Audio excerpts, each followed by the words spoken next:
Hello and welcome to the Wu Wei Café. This is our second video podcast, and with this video podcast we are going to begin a series. And in this series we are going to be looking at the concept of revolution, in a sense in a comparison and contrast to the concept of rebellion. How do they relate? What's different about the two concepts and the two ideas? This series came from a whole group of conversations I was having with friends where we were, diving into the idea of revolution and the need for revolution, and asking ourselves, what is it going to take, for a real revolution to come about that can create real change in the world. When we analyze the history of the revolutions in our world, a reoccurring problem is revealed. For thousands of years, rebellions and revolutions come and go, and yet there is still no place on earth that can forthrightly claim to be a truly free country. It's been over 300 years since the Age of Enlightenment inspired the great revolutions of the 18th century, and we still live on this earth with a psychotic power elite pushing for full spectrum dominance. Nowhere is this more blatantly obvious than in America, where the great American Revolutionary War was fought to gain freedom from the tyranny of the British Empire. Anyone who is paying attention to current events can see that America is clearly losing the hard-earned freedoms it once had on a daily basis.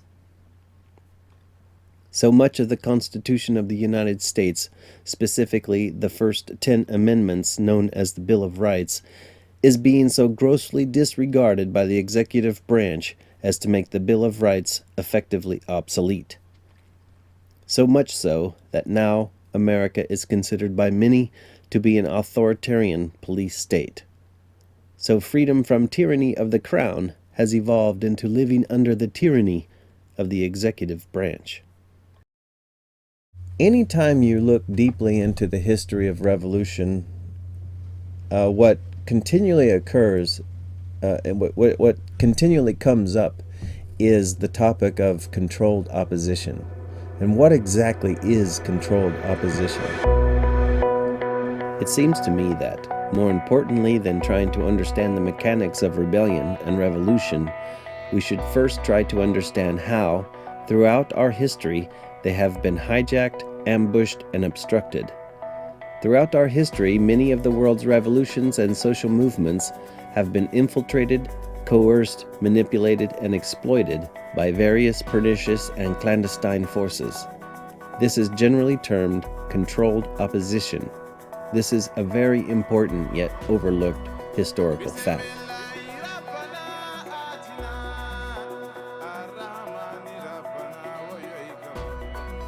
This topic is especially important and relevant today, considering the current revolutionary waves now spreading across the globe. We see continual manipulation through propaganda, revolutions for regime change, psyops, and economic warfare. Although we constantly hear the familiar saying that those who fail to learn from history are doomed to repeat it, we continually see ourselves repeating the same patterns over and over again. If we truly want to break free from the perennial cycles of tyranny, then we must discover how to achieve a genuine permutation to the balance of power. We must learn how the raw energy of our revolutions and social movements is being siphoned off, how the force of our passion and the spirit of our rebellion is bled dry. Therefore, the goal of this series is to discover and to define how the primary impulses of our rebellious spirit and longing for liberty and self-determination can be diverted and rechanneled, how our drive, passion, and dedication is being extinguished. It is not our original human nature to be submissive and subservient. It is the same for all domesticated animals. They did not start out domesticated. It is trained, conditioned, and bred into them. We once lived wild, free, and uncaged. This undominated, wild spirit still lives imprisoned deep within us, screaming to be heard and yearning to break free. Even after thousands of years of repression and coercion, to breed the masses into compliant and obedient servants to the power elite, we can still only tolerate so much. When we've finally had more than we can take, we rise up and we resist. It is well known by the beneficiaries of this lineage of tyranny that the subjugated masses have limits to how much they can take, and eventually the inevitable breaking point will be reached. The resulting rebellions and revolutions must be moderated, or they will, like wildfires, rage out of control.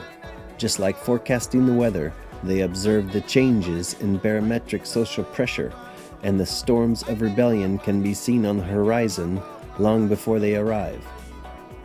Through preemptive methods of social engineering, the coming storm is managed.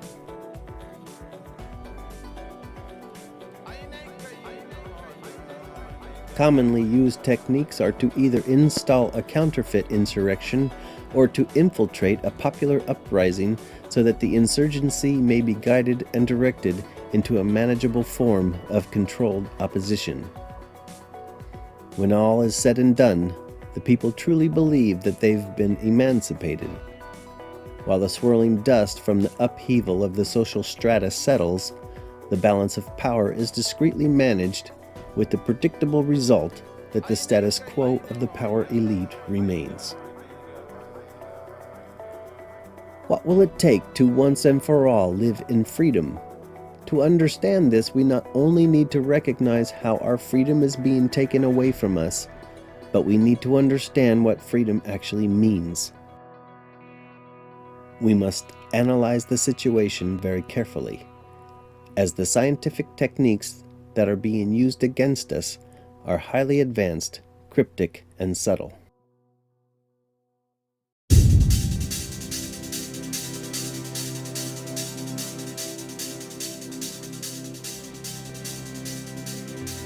Before any population that has been bred and conditioned to be compliant and subservient can ever attain the momentum of a true revolutionary movement, they must first override their programmed obedience and awaken within themselves the courageous spirit of rebellion. Although to create real and lasting change, rebellions and revolutions are just the beginning.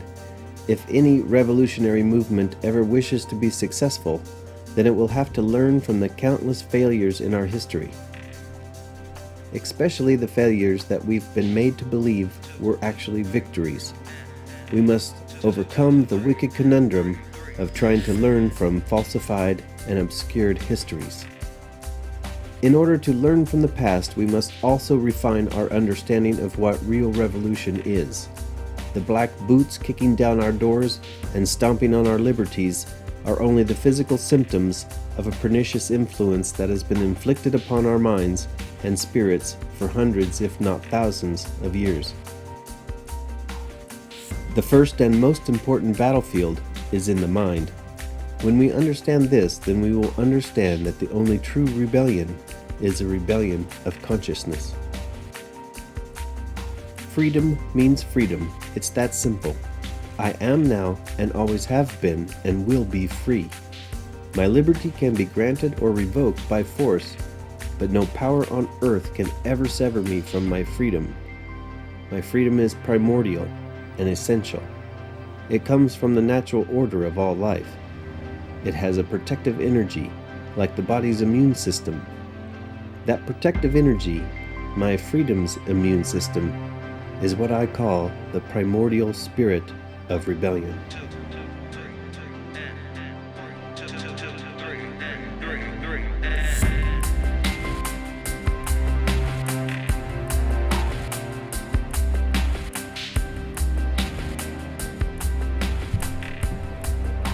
So I've asked some friends of mine to come into the Wu Wei Café and discuss revolutions and rebellions, and to compare the two, so that we can dive into the question of controlled opposition, so that we can analyze how our social movements and our need for change has been infiltrated, coerced, and manipulated by certain nefarious entities in the world.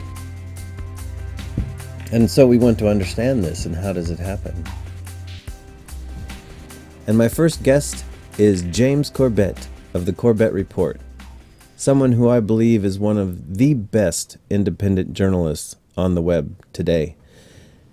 A great inspiration to myself and to many who listen to him, and a great resource for information and for understanding.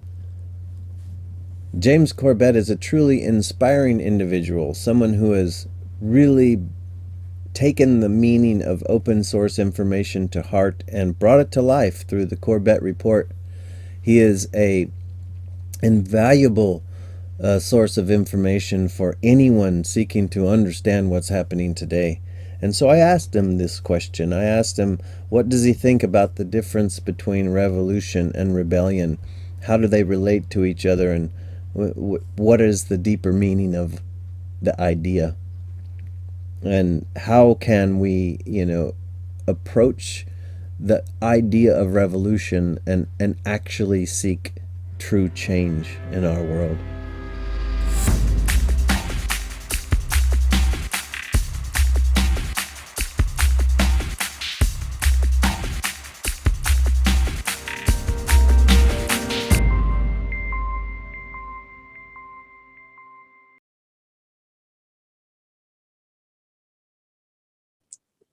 Well, it's fantastic to talk to you again, and yeah, it's great to be here. Thank you for having me.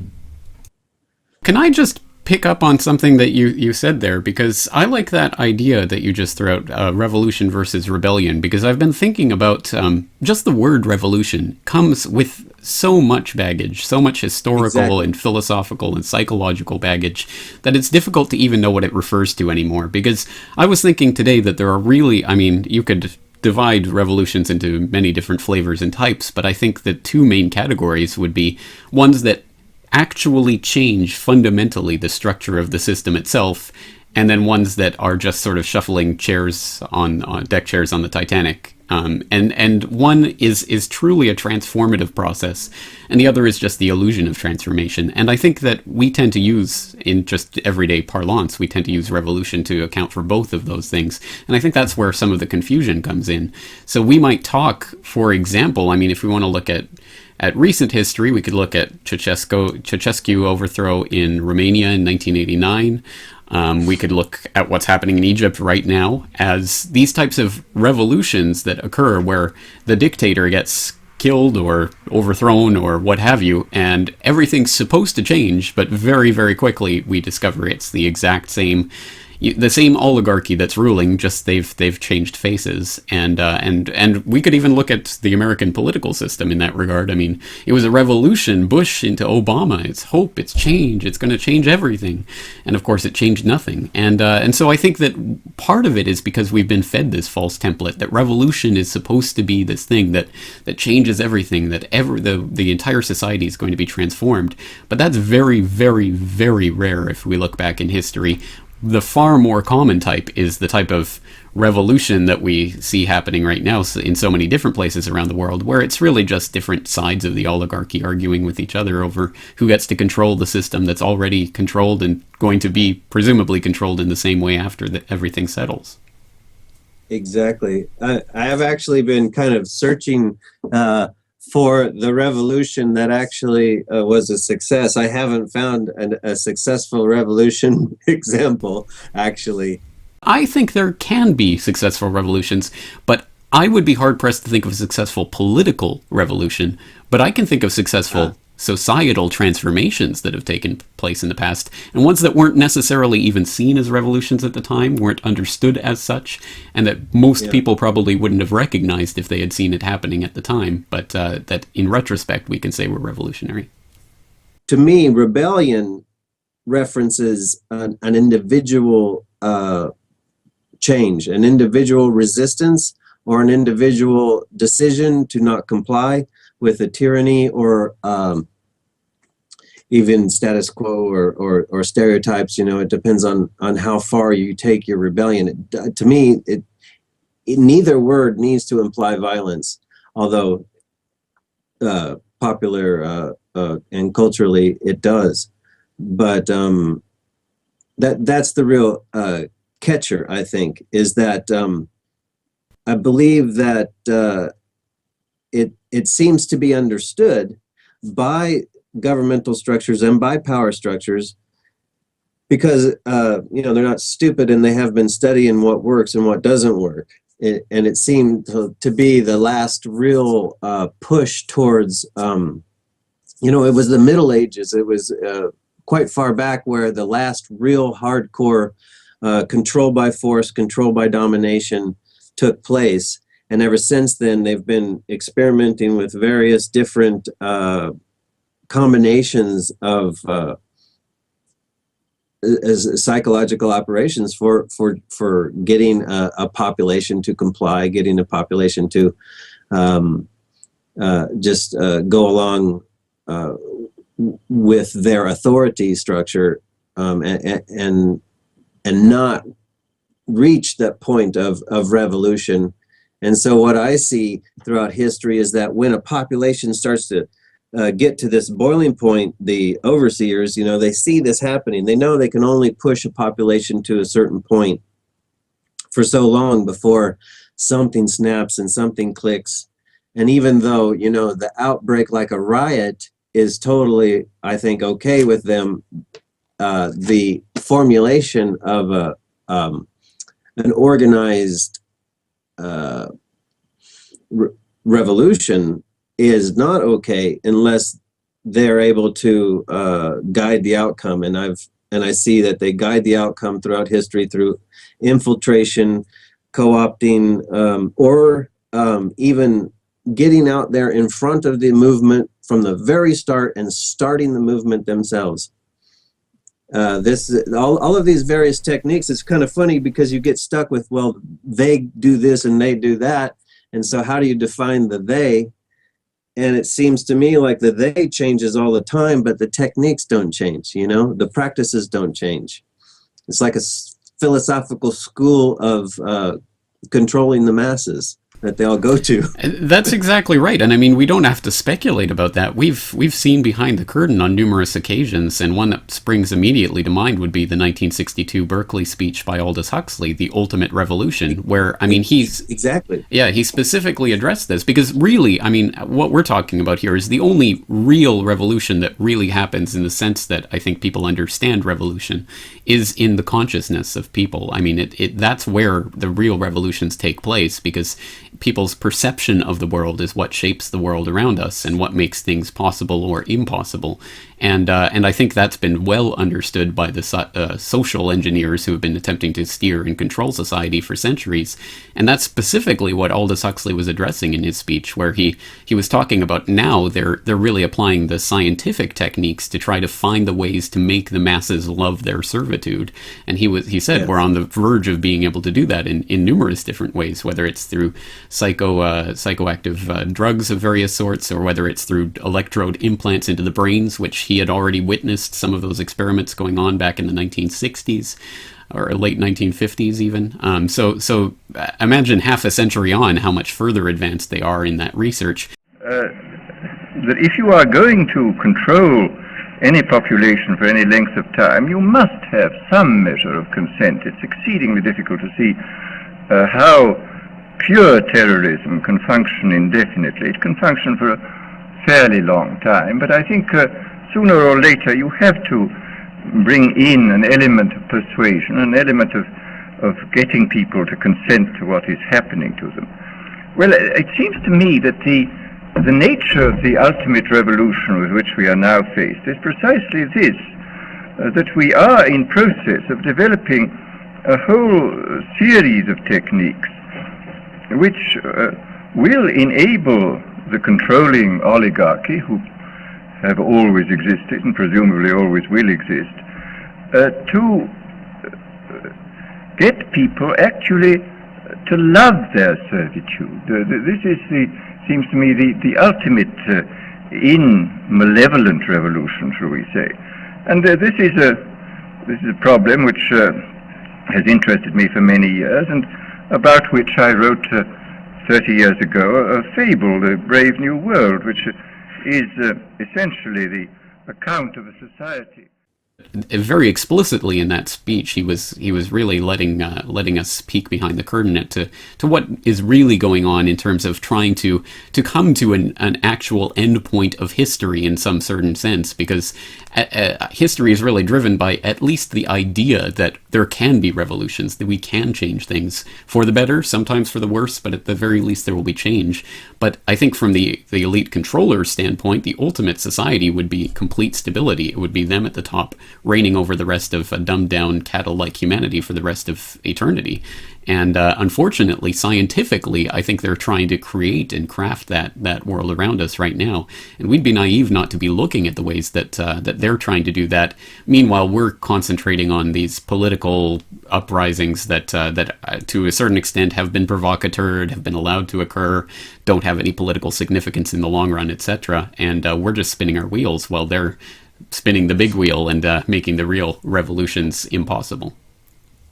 Yeah, exactly. I mean, although I think it was the Machiavellian idea that change needed to occur on a regular basis, and at least superficially, so that that appearance of a cycle, that appearance of a change, it's kind of like when you are voting for Obama instead of Bush, and the whole campaign is of change. That is classic textbook Machiavelli, in that people need to see this happen, and so they even seem to be opposed, right? They seem to be Obama is this smart intellectual, somewhat African American who is going to change and bring hope. And people never questioned it then. They do now, I think, because Obama has proven to be, worse than Bush in so many different ways, especially his war record. And they realized that the change was simply a brand name change, and yet it's the same product, or new and improved. So, well, the point that you raise is an important one. It's the idea that there is a sort of boiling point, and once the society reaches that boiling point, there needs to be an escape valve of some sort. So some change has to occur. And of course, it can be completely window dressing change, but as long as it happens, the public can be placated for a little while longer.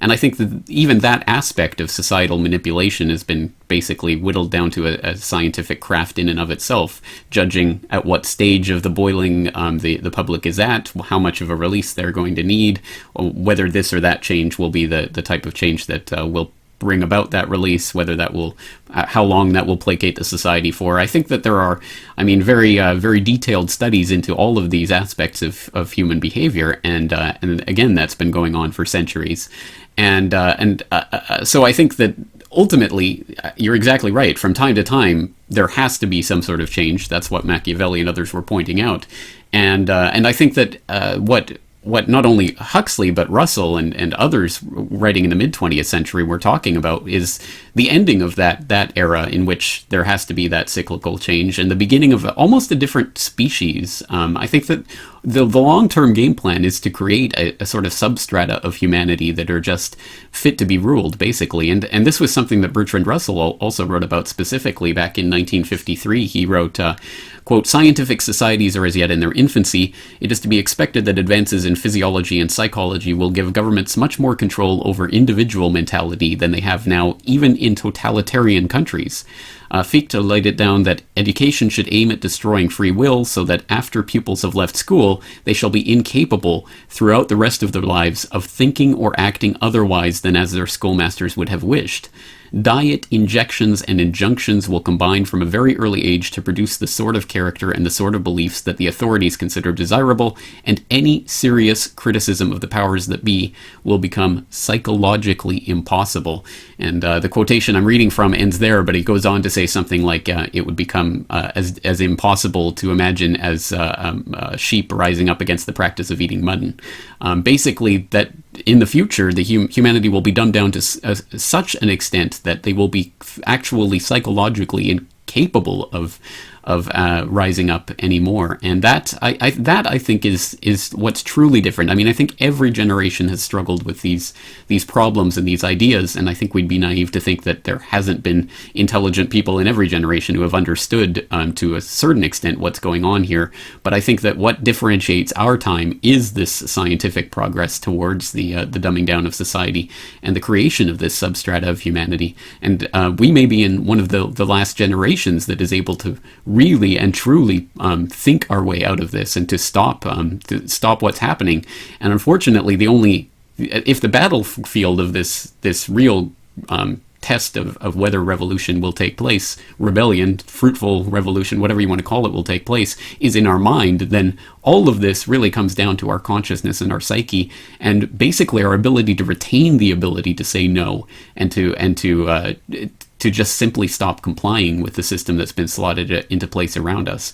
And we are gradually losing that as we get further and further indoctrinated into the system. And to my mind, that's the real danger as we move further into the 21st century. Absolutely. That's exactly why on my blog and various work, I'm trying to find time to do, as far as podcasting goes, my whole focus has been on consciousness.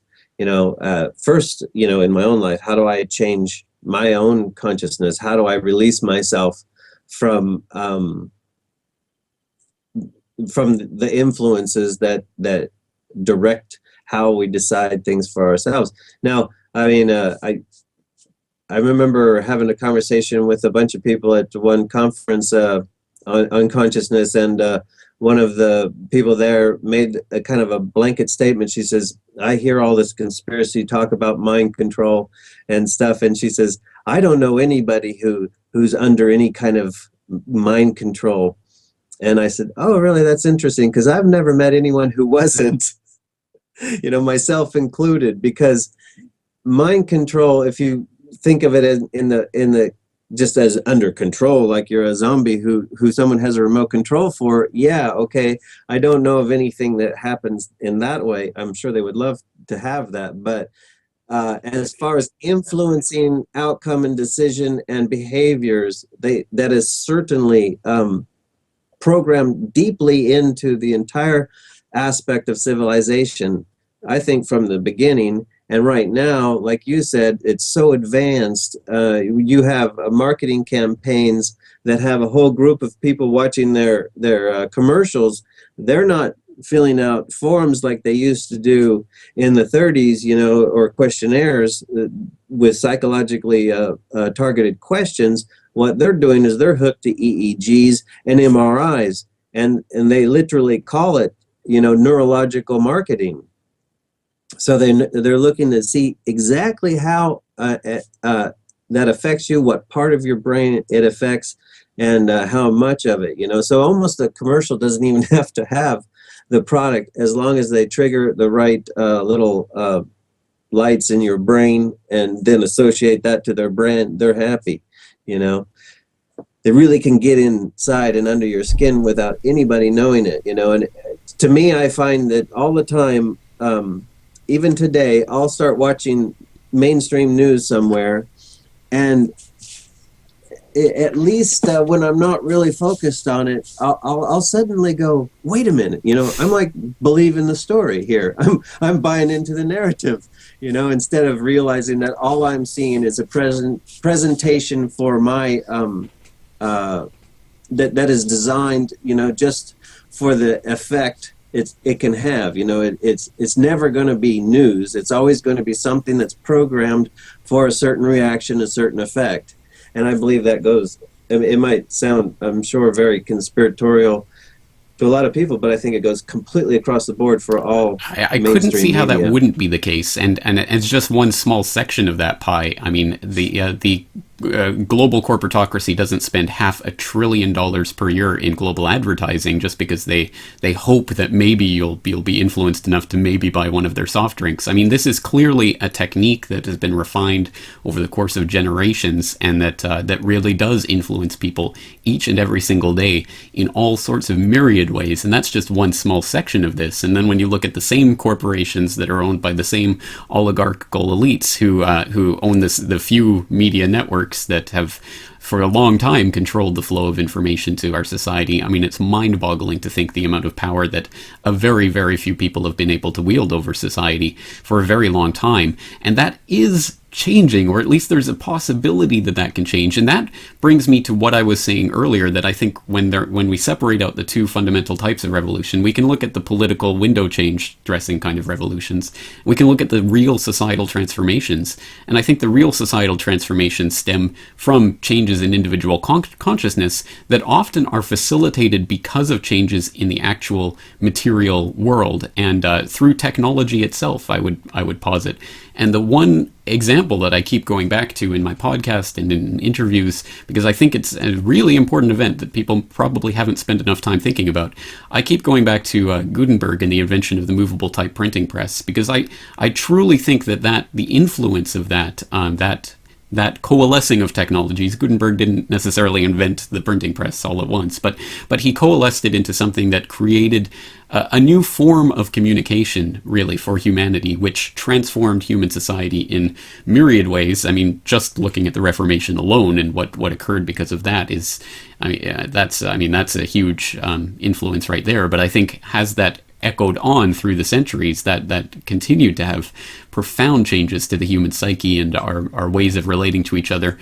And of course, in the wake of that kind of blowing up of the system and the scattering of those pieces that had been slotted into place in the Middle Ages, for example, there was a tight hierarchy of society that had been really enabled by the complete control of information that came from having these, for example, Latin Bibles that were copied out by hand, and only a select few people in any given locality could even read them. So basically everyone was just getting their information from secondhand stories that were told to them by a select literal priest class.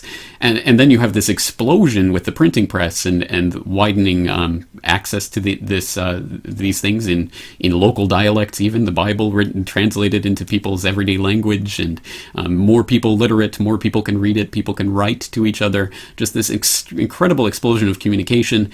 And over the centuries, I think it was the oligarchy coming in and trying to get those pieces of that explosion and put them back together into another tightly controlled propaganda control, information control grid, which they were able to accomplish to a marvelous extent. I mean, I think right up to the end of the 20th century, we can look at the consolidation of media control, of course, in the United States, but in all of the Western developed countries, really. It's just something to marvel at and to be horrified at. But now we see I think a very, very similar transformation is taking place right now through the technology that's enabling us to talk to each other right now, that without which we almost certainly would never have come into contact with. Pretty much everyone who's listening to our conversation right now wouldn't have had any feasible way of ever hearing either of us speak. I mean, the transformation that's taking place right now is exactly that type of Gutenberg explosion. And there's no doubt that the oligarchy is going to come in and try to pick up those pieces and put them back together again. And I think it's our job to keep that explosion going as far and as wide as possible, and hopefully blow a few people out of their complacency in the process. I hinted at this at the video that I recently did about all about mimetic engineering, and I put I did it kind of in a satire fashion, but the whole idea was try to get out my counter meme, my counter psyop of mimetic engineering on my own, and I put a segment in there about how scientists have recognized that there's this part of the brain. It's called the lateral orbital frontal cortex. And what they recognize is that if it's larger or smaller in various people, you can see the difference in how they react to, how they go along with the crowd, basically, is how they worded it in the study. If that area of your brain is larger, it shows that you have a much more higher tendency to go along with consensus reality or go along with the crowd. And so those that had a higher volume of that in that region showed this tendency to conform, but those that had a kind of a shrunken part of this lateral orbital frontal cortex, it's right behind the eyes, actually. It's right in this section of the brain. So those of us like who've been doing all this questioning and thinking outside the box, obviously we must have this kind of shrunken part of our brain. But what I'm thinking that this shows is, in a very unscientific hypothesis I'm making, is that this kind of conditioning, has been changing us over time. And I think it's quite clear that that's the goal they're going with, these days is to really push that ability to influence our thinking and influences our mind, into an area where they do actually have that comfort of having us completely loving our subservience. But one of the things that I find really encouraging is that it's obviously not that easy. If it was that easy, they would have been done with it, back in the 1800s. And now, with the high technology, with the incredible tsunami of information that comes out across the internet, still people are sorting through it. Still, you can see that, of course, a lot of the masses are quite happy, with their opiated existence. I've even had very intelligent people who I've talked to, when I bring up some of the just really kind of in-your-face evidence of a lot of this, I've had them say to me that even if that is true, I don't want to know. And so there is a voluntary ignorance that people have just completely embraced because it makes their life simpler and it eases their mind, to not think about these things. But the fact that it's still not, they still have not got the magic formula that can push everybody into the automatic mode, and there seems to be something in the human spirit, in the human consciousness, that literally will not be controlled, and so they have to really, really put it out there. They have the whole propaganda machine with the propaganda spigots of all the different media outlets and movies, and like we said, it's very, very scientific. They're getting it down every day. They're getting closer and closer to their goal, and yet here we are, free thinkers. There's a whole subculture of people just going their own way. We're trying kicking up their heels, doing things in eco villages and just out living in nature and running free. I've seen a lot of young people recently that's really inspire me. They're just totally mohawked and tattooed and barefooted and singing and dancing, and I just get so much encouragement when I see that, because my kids are little and I'm thinking, these are the kind of people I hope they want to hang out with when they grow up, instead of saying, I joined the football team today, Dad. Well, there's a lot to be said about that cultural phenomenon that we tend to split off, I think, into the groups that will be easily controlled and those that form into the subcultures. And I've, in my own experience, noticed a huge difference between people who still get a lot of their information through TV and versus people who get most of their information through the internet. I think there is in my own experience, a very demonstrable difference there. So I think there are certain people who gravitate towards that form of information reception, where you're just the passive vehicle and you sit there and the information gets streamed to you and you just imbibe it. And then there are those who are more active and are actively looking for and searching and trying to find information look up things that strike their fancy. And I think that I think this is something that has been taken into account by the would-be societal controllers, that there are different stratas of society that require different layers of propaganda. And unfortunately, I think that there have been propaganda traps thrown out there for the truth seekers or the free thinkers or whatever you want to call them as well. And I think to my mind, it revolves so much around the idea of combating exactly what you said there, that it is so exceptionally difficult for them to come up with an overlaying control grid that can make us all fall into line. That's exceptionally difficult, and if they could have done it by now, they would have. So I think we have to be realistic about the fact that these are not gods. These are not... I don't think they're interdimensional reptile beings from another planet that are controlling us through brainwaves or something. I mean, I think these are human beings, fallible human beings. They do not control us, and they do not control every event that takes place in the world. And I think that there has been a very carefully implanted meme in the truth movement, if you want to call it that the New World Order is overarching and controls everything, and nothing you can do will ever overthrow them, kind of thing, which to my mind is just a layer of propaganda that is unfortunately incredibly effective against people who would otherwise be quite rebellious and nonconformist. Absolutely spot on. And that is exactly my whole motivation for starting this series of podcast interviews, and hopefully doing a documentary at some point, is that's the real gotcha, is that the levels of control that are actually effective are almost invisible to most people, even those, well, of course, those that are being affected by it, but even those, as you're saying, in alternative movements and aware of alternative information. And you see these little poisonous seeds take root and just eat up certain energies from within certain movements. And I don't think any are more obvious than, of course, the 9/11 truth movement. One of the problems I'm recognizing is that they become movements. And they get a name, and do they even come up with this name themselves? Like, did those people that were really actively pushing the whole Obama birth certificate thing, did they coin the name themselves, birthers? I mean, to me, it's very derogatory, and it's used throughout the media to make them look silly, to make them look oh, here's another fringe movement, and we'll call them birthers or truthers.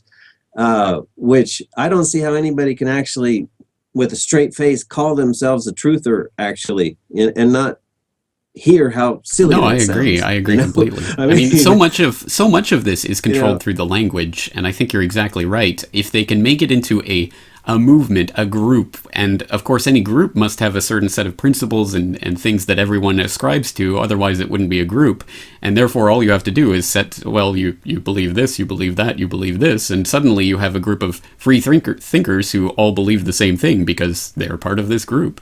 And we as social animals are so hardwired into accepting that and going along with it. I mean, our whole lives are just a collection of different groupings that we've been sorted into, that we kind of get used to that, and there is that familial comfort that we get in ascribing ourselves to a movement or to a group, as opposed to committing oneself to a life of being a true free thinker, which means being one of the ones who will follow where the truth goes. Which, again, I don't want to give a name to that, because I think you're exactly right. Once we start trying to define it or delimit it, we've already, in a certain way, given ground to the enemy, who basically do want to turn it into some sort of fringe movement that can be easily enough co-opted or spun off in a different direction, or kept basically people fighting with each other so that they can control the group or the movement, rather than actually, trying to proceed with the research. Exactly. That's why I made the video to an attempt to coin the phrase weaponized mimetic virus, because I believe that they are weaponized, in the fact that I think what happens is they recognize memes, and then they create a program, to either push it in a direction they want it to go, or demonize it in another direction. And this actively weaponizes the meme. And if you look up, mimetic engineering, it's even just right there in the Wikipedia. It says, there are active branches of the military studying mimetic engineering so that they can understand how to use these in PSYOP Well, operations. let's take a very very literal example of that, because it's something that really struck me. The way that most people understand memes on the internet today are these image macros that get passed around, and they're usually cute cats or whatever with bad spelling doing silly things or whatever.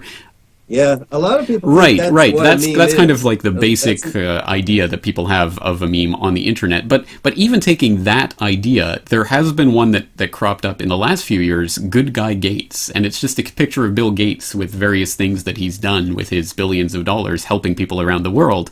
And to my mind, that is so obviously a constructed, forced meme that's been forced out there by Bill and Melinda Gates Foundation, which on the record has been buying positive publicity. I mean, on the record, they've paid ABC News to do interviews with Bill Gates and say what a wonderful foundation it is. And you have to read the fine print to realize that the interview that you just watched on the news was actually paid for by the foundation that they're talking about.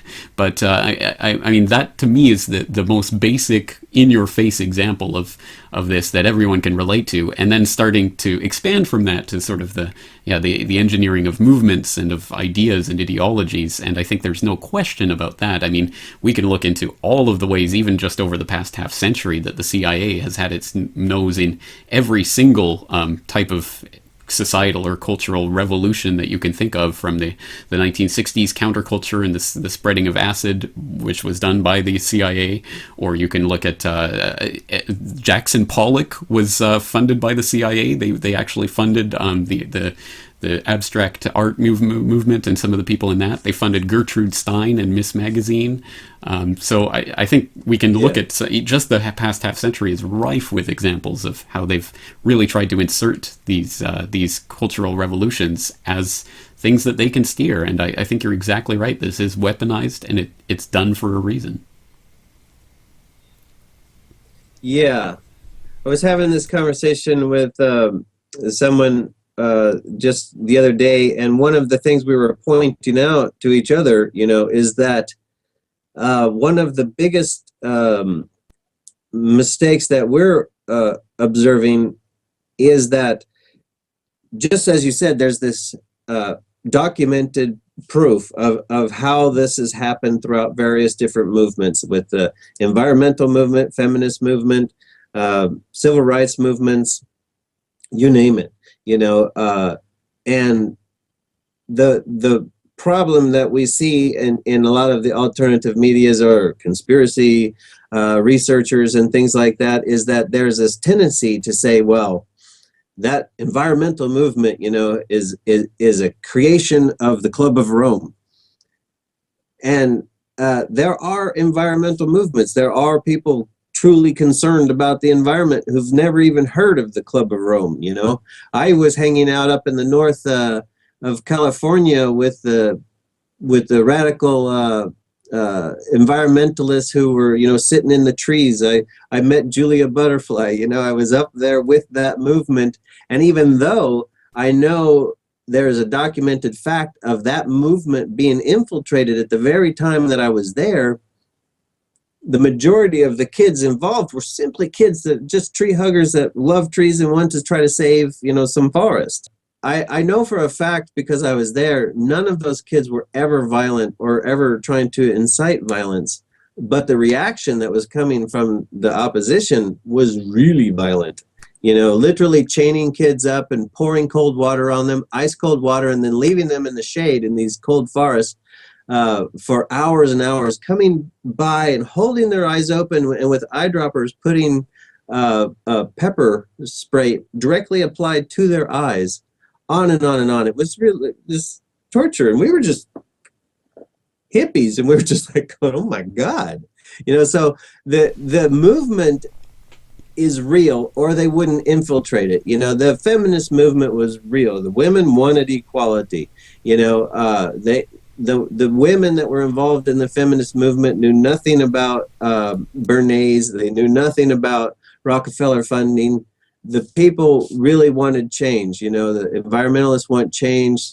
The Black African Americans, they want, you know, equality, and on and on. So that part of these movements are real, and yet they become infiltrated, they become co-opted, and they get directed for the outcome or for the purposes of the machinery that wants to control the change in a direction that suits them. Right. I think it's so. The problem is people are throwing the baby out with the bathwater when they see that this is happening, and I'm trying to just illustrate it so that we're not. Well, I think it's like that, a judo move. I mean, it's using an opponent's momentum against himself. So when they identify that a society is moving in a certain direction, then the point is to either infiltrate that group and then direct it in a certain direction, or to infiltrate that group and perform some violent action and pretend they did it, so you can crack down on that group and stop that direction from growing any further. Or you can infiltrate that group and make sure that their plans go ahead spectacularly, which is, I think, what we would see in the case of the Al-Qaeda terrorist boogeyman phenomenon, which has obviously been directed, funded, fostered, trained, equipped, and enabled by the CIA and their intelligence cohorts around the world for decades. And we can see all of these spectacular terrorist attacks as a direct result of that. I mean, it's basically the CIA making sure that these attacks work so that they can then use that as the justification for XYZ and everything else. So you're exactly right. I mean, I think that these movements that arise aren't created out of nothing. Obviously, they're coming from a certain energy that truly exists, a certain idea, a certain movement in society that truly already exists, and they're tapping into that and using it in various ways to get their agenda through.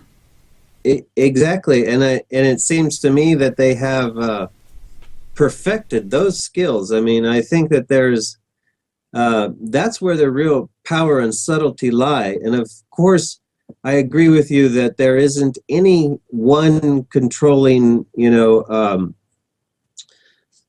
all-powerful authoritarian structure. There seems to be various different power structures, all kind of shuffling around and vying for position and authority, all sharing in on the one concept, though, I think, is that how control is actually applied, but yet not sharing the power. All, you know, it's not a pyramid structure with one, you know, reptilian entity at the top giving all the instructions. It's obviously more relates to the octopus metaphor that was put out many years ago, and I think that explains it the best. You know, many legs going in all directions, working independently, but with very similar Can I posit the exact goal. opposite metaphor? Because I always think of it as the many-headed hydra. I think there are many different heads, and you can cut off any one of the heads, and it would grow back, and there'd be another one to take its place anyway. Or 2 or 7 or 28 of them. I think that the head is not nearly so important as the heart of the beast, and that the heart of the beast is the people. It is us. We contribute to it. It either stands or falls with our participation and our compliance, or our non-compliance. And I think that is the root of the matter, and that's why the consciousness changing is so important, because again, it really is our energy that they use to make this happen, and without that, they wouldn't be able to do anything. And we have to contemplate what that means and how we can withdraw ourselves from that system so that it does not empower them any further. But on that intriguing note, I'm running out of time for this conversation, I'm afraid.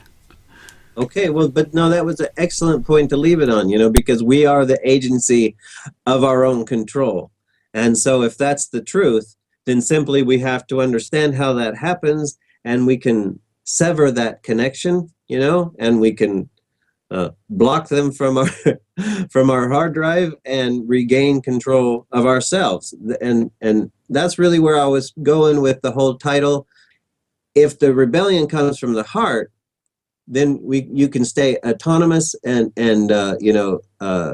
self-directed based upon your own sense of right and wrong and your own morals. But when you externalize it as a group or a movement, all of a sudden it becomes vulnerable to manipulation and to be guided by these wizards' hands. And so I think that's the great point that you made.